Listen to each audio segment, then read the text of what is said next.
श्रेयतिराजाय विवेकानन्दसूरये सच्चित्सुखस्वरूपाय स्वामिने तापहारिणे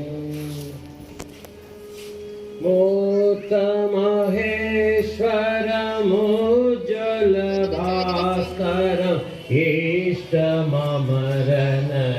वन्द्यम् मूर्तमहेश्वरमुज्ज्वलभास्करम् इष्टममरनरवन्द्यम् वन्दे वेदतनुमूर्तितगार्हि मूर्तमहेश्वरमुज्ज्वलभास्करम् इष्टममरनरवन्द्यम् कोटिभानुकरदीप्त शिङ्गमः कटितट कौपीनवन्तम्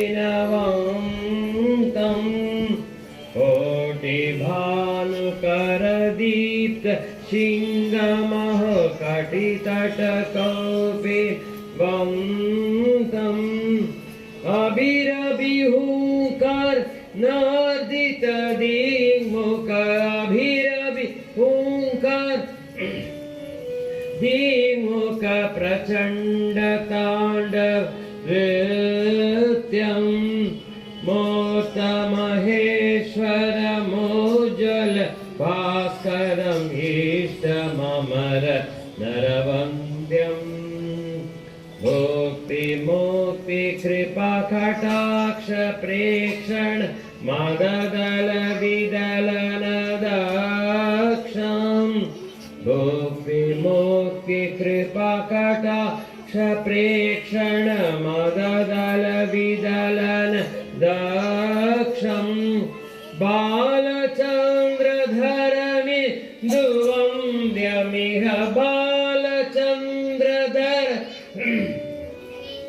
यमिह नौमि गुरुविवेकानन्दम् मूर्तमहेश्वरमुज्ज्वलभास्करम् इष्टममरनरवन्द्यम् इष्टममरनरवन्द्यम् नौमि गुरुविवेकानन्दम्।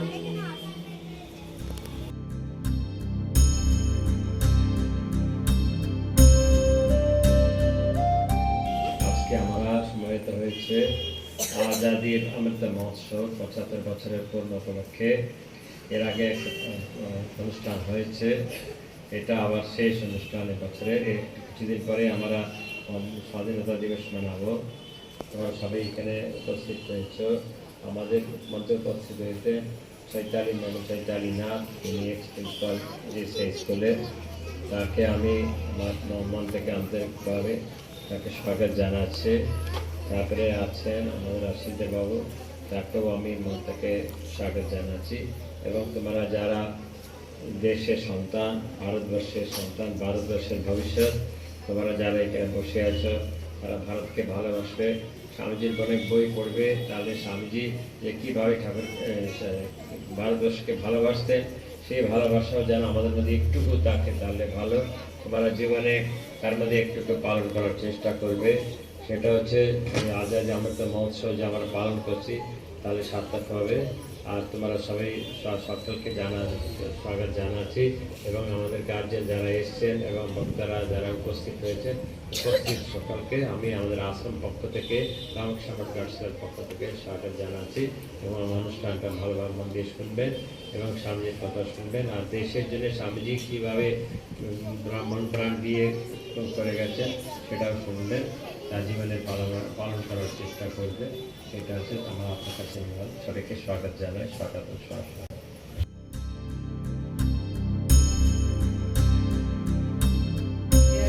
स्वामी जी के ऊपर सच्ची शिक्षा के ऊपर कुछ कहना चाहता हूँ। सच्ची शिक्षा, स्वामी विवेकानंद। शिक्षा क्या है? क्या वो पुस्तकी विद्या है? नहीं। क्या वो नाना प्रकार का ज्ञान है? नहीं, यह भी नहीं। जिस संयम के द्वारा इच्छा शक्ति के प्रभाव और विकास वश में लाया जाता है और वह फलदायक होता है, वही शिक्षा कहलाती है। शिक्षा का अर्थ है उस पूर्णता को व्यक्त करना जो सब मनुष्य में पहले से विद्यमान है।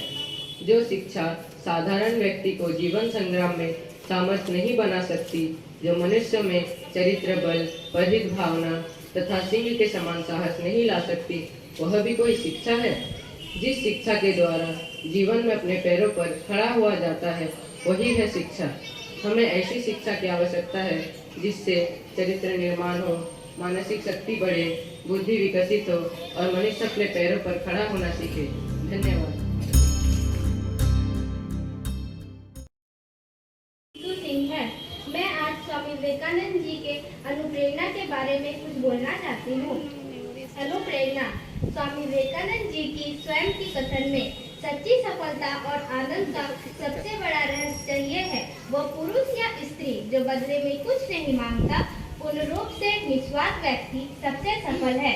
एक विचार लो, उस विचार को अपना जीवन बना लो, उसके बारे में सोचो, उसके सपने देखो, उस विचार को जियो, अपने मस्तिष्क, मांसपेशियां, नसों, शरीर के हर हिस्से को उस विचार में डूब जाने दो और बाकी सभी विचार को किनारे रख दो। यही सफल होने का तरीका है। हे साहसी हुआ, काम में लग जाओ, नाम यश भाड़ में जाए, कार्य में लगो। जितना आलस है उसे दूर कर दो इलोक और परलोक की भोग वासना। अग्नि में छलांग लगा दो। मेरे भीतर जो अग्नि जल रही है, तुम्हारे भीतर भी जल उठे। तुम्हारा मन मुख एक हो, करनी और कसनी में जरा भी भेद ना होने पाए। तुम लोग जगत के युद्ध क्षेत्रों में वीरों की तरह मर सको। यही स्वामी विवेकानंद की प्रार्थना है। धन्यवाद। जी के द्वारा कहे गए विस्तार जीवन को प्रस्तुत कर रहा हूँ। विस्तार ही जीवन है, परोपकार ही जीवन है, परोपकार ना करना ही मृत्यु है। जितने नर पशु तुम देखते हो, उनमें 90% मृत हैं, वे प्रेत हैं, क्योंकि ए बच्चों जिनमें प्रेम नहीं, वे तो मृत्यु ही है। ए बच्चों, सबके लिए तुम्हारे दिल में दर्द हो, गरीब, मूर्ख, दलित मनुष्यों के दुखों का तुम अनुभव करो।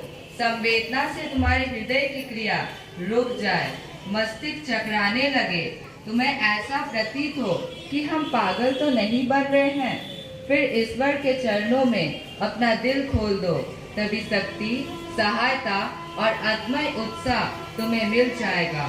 वध से डरो मत, अनंत नक्षत्र खटीज आकाश की ओर उस भयभीत दृष्टि से मत ताको कि वह हमें कुचल डालेगा।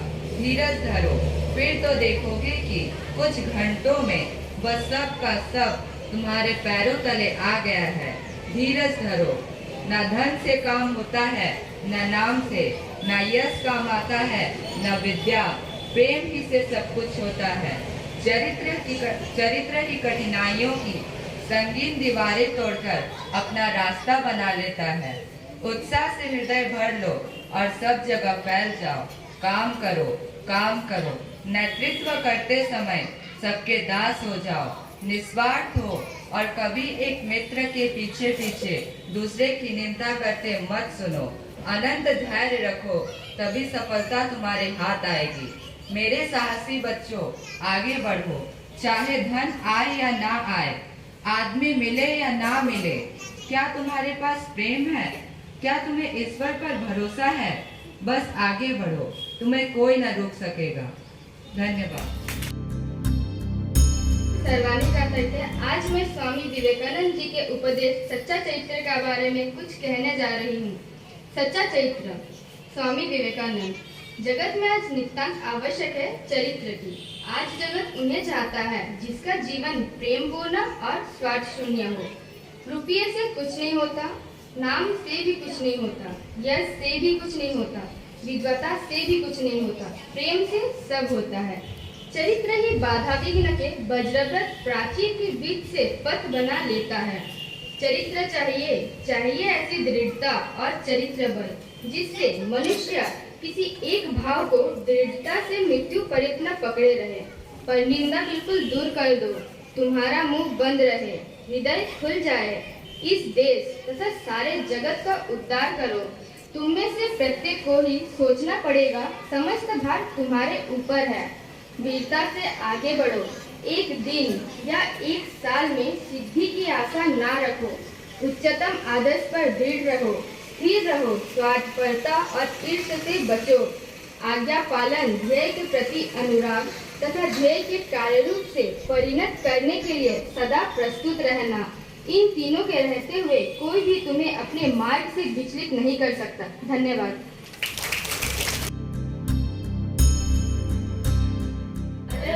हमारा है वह देश सबसे न्यारा है, वह देश भारत हमारा है, वह देश सबसे न्यारा है। हम सब भारतवासी हैं, भारत वर्ष हमारा है। हम सब भारतवासी हैं, भारत वर्ष हमारा है। वह देश भारत हमारा है, वह देश सबसे न्यारा है, वह देश भारत हमारा है, वह देश सबसे न्यारा है। वह देश है नेताजी सुभाष का, वह देश है नेहरू शास्त्री का, वह देश है नेताजी सुभाष का, वह देश है नेहरू शास्त्री का, वह देश है तिलक बापू का, वह देश है सबसे न्यारा है, वह देश है तिलक बापू का, वह देश है सबसे न्यारा है। वह देश भारत हमारा है, वह देश सबसे न्यारा है, वह देश हमारा है, वह देश सबसे न्यारा है।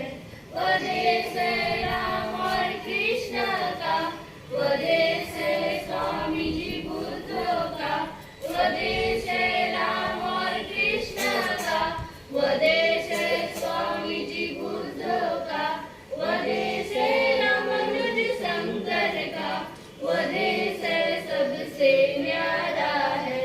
वह देश है रामानुज शंकर का, वह देश है सबसे न्यारा है। वह देश भारत हमारा है, वह देश सबसे न्यारा है, वह देश भारत हमारा है, वह देश सबसे न्यारा है।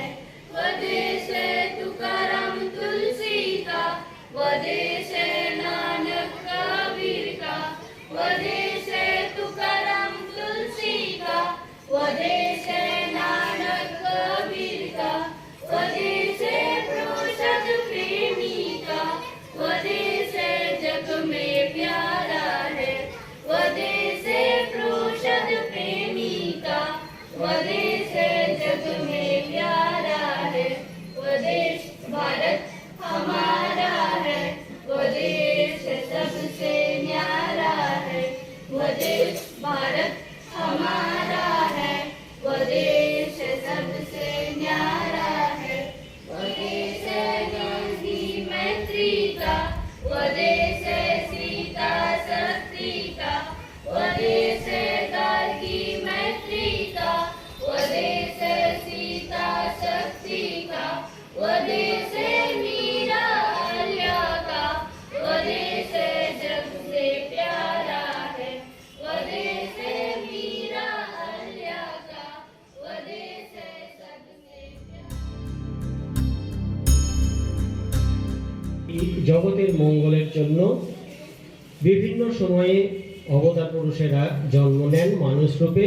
যেমন শ্রীরামচন্দ্রজি এসেছিলেন, শ্রীকৃষ্ণজি এসেছিলেন এবং বর্তমানকালে শ্রীরামকৃষ্ণদেব এসেছেন এবং সঙ্গে নিয়ে এসেছিলেন স্বামী বিবেকানন্দকে এই জগতের বিভিন্ন কল্যাণ সাধনের জন্য। এবং সেই কল্যাণ সাধন যে শুরু হয়েছিল সেই থেকে আজ পর্যন্ত সেই কল্যাণ সাধন চলছে। আজকে আমরা স্বামী বিবেকানন্দকে এই আজাদি কি অমৃত মহোৎসব এই উপলক্ষে স্মরণ করছি। তিনি আমাদের জন্য শিক্ষা থেকে আরম্ভ করে আমাদের জীবন গঠন সমস্ত কিছু কিভাবে করতে হবে পর পর বলেছেন এবং তাকে কিভাবে আমরা পালন করতে পারবো সেটি আমরা শুনছি।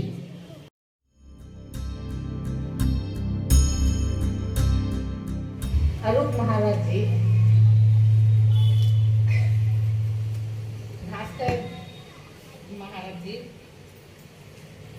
ladies and gentlemen, teachers and my dear students, a very good morning to all of you. आज आप सब इस पवित्र स्थान पर आजादी का महोत्सव मनाने के लिए इकट्ठा हुए हैं। आजादी का अमृत महोत्सव हमारे देश के स्वतंत्रता सेनानियों का श्रद्धांजलि देने और भारत को स्वतंत्रता आंदोलन की उपलब्धियों को याद करने के लिए मनाया जा रहा है। भारत 15 अगस्त 2022 को आजादी के 75 वर्ष पूरा करेंगे। इस अवसर पर 75 सप्ताह आजादी का अमृत उत्सव मनाया जाएगा, जो कि 12 मार्च 2021 से शुरू हुई और 15 अगस्त 2023 को एक साल बाद समाप्त होगी। देश में स्वाभिमान और स्वाभिमान की जागृति के लिए महात्मा गांधी ने 12 मार्च 1930 को साबरमती आश्रम से दांडी मार्च की शुरुआत की थी। इसलिए हमारे प्रधानमंत्री श्री नरेंद्र मोदी जी ने 12 मार्च 2021 को महोत्सव के शुरुआत के रूप में चुना। भारत एक लंबे समय तक अंग्रेजों का गुलाम रहा और उनके दिए गए आदेश और निर्देश पर ही काम करता रहा, लेकिन सभी देशवासियों के मन में स्वतंत्रता प्राप्त करने की इच्छा थी और यही इच्छा एक दिन आत्मविश्वास और जुनून में बदल गई। आजादी प्राप्त करने के लिए भारत ने समय समय पर बहुत सारे आंदोलन चलाए, जिनमें कुछ सफल हुए और कुछ असफल साबित हुए। स्वतंत्रता की लड़ाई के लिए बहुत सारे भारतवासी शहीद भी हुए, जिनमें कुछ बहुत कम उम्र के थे। कितने के नाम हम जानते हैं और कितने ऐसे हैं जिनके नाम हम नहीं जानते हैं। आज इस स्वाधीन भारत में जो सांस हम ले रहे हैं, ये उनके कुर्बानियों के कारण। We are lucky, हम लोग सब बहुत भाग्यवान हैं कि we are born in a free country, but we should never forget that the freedom fighters made for our better tomorrow. They gave up their tomorrow for our today. आखिर वो दिन आए जब हमारा देश आजाद हुआ। 15 अगस्त 1947। तब से हर वर्ष हम आजादी का उत्सव हर्ष और उल्लास से मनाते हैं। आज भारत एक है, अखंड है और बहुत तीव्र गति से सभी क्षेत्र में आगे बढ़ रहा है, चाहे वो साइंस एंड टेक्नोलॉजी हो, एजुकेशन हो, स्पेस हो, गेम्स और स्पोर्ट्स हो। आजादी के बाद भारत को कई कठिनाई का सामना करना पड़ा, जैसे कि भूखमरी, महंगाई, गरीबी, भ्रष्टाचार, अपराध इत्यादि। लेकिन भारत ने इन सब कठिनाइयों से बाहर निकलते हुए न केवल नए रास्ते बल्कि आत्मनिर्भर भारत एवं सशक्त भारत के रास्ते पर अग्रसर है। अब भारत का डोर तुम्हारा हाथ में है। आशा करती हूँ कि तुम सब अपने देश को, जन्मभूमि को उच्च शिखर पर ले जाओगे। विराम लेने के पहले मैं कवि प्रदीप की रचनाओं के माध्यम से भारत के वीर शहीदों की याद में कुछ पंक्तियां बोलना चाहती हूँ। ए मेरे वतन के लोगों, जरा आंख में भर लो पानी, जो शहीद हुए हैं उनकी जरा याद करो कुर्बानी। जय Hind.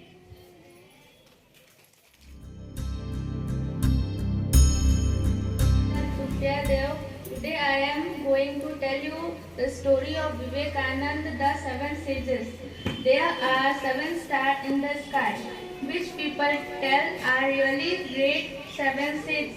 They are always in deep prayer. They are meditating to God. Once a little boy went there. He was a lovely boy, but there was no one there to see how lovely he was, for all the seven sages had their eyes closed. The little boy ran up to one of the sages as if he knew him. He lovingly threw his little arms to the sage's neck.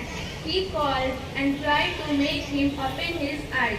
The sage did not seem to hear a thing, but after a long time he slowly opened his eyes and looked at the little boy. He seemed to be very happy to see the little boy.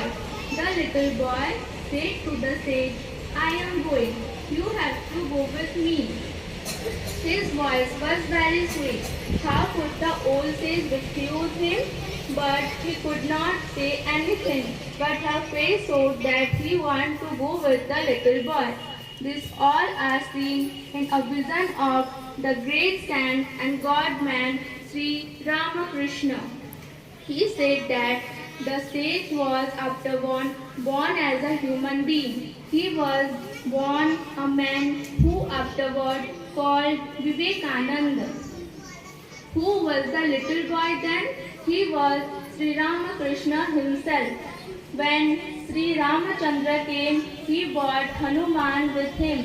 When Sri Krishna came, he brought Arjuna with him. And when Sri Ramakrishna came, he brought Vivekananda with him. From time to time, great souls are born in world. They come to teach people what they should aim at in life and how to successful in their aim, how to overcome all their difficulties in life. Thank you. Myself Sunita Kumari. Today I am going to say on Swamiji's thought on education. What is the way to regeneration? The first step in this regard is uplifting the masses by restoring their lost individuality and faith in themselves. Swami Vivekananda said that we should remember that the nation lives in the cottages and that no amount of politics will be of any avail until the masses of India are once more well educated, well fed and well cared for. He said, our mission is for the destitute, the poor, the illiterate, peasantry and laboring classes. And if after everything has been done for them first, there is spare time, then only for the gentry. He said emphatically that we should feel proud for our past and derive our strength and inspiration from those glorious chapters of the bygone days. Along with this, he also advocated respect for the great men of the country. He was of the firm view that material civilization was absolutely necessary to create work for the poor. He said, "Bread, bread, I do not believe in a God who cannot give me a bread here, giving me eternal bliss in heaven." So, India is to be raised, the poor are to be fed, and education is to be spread.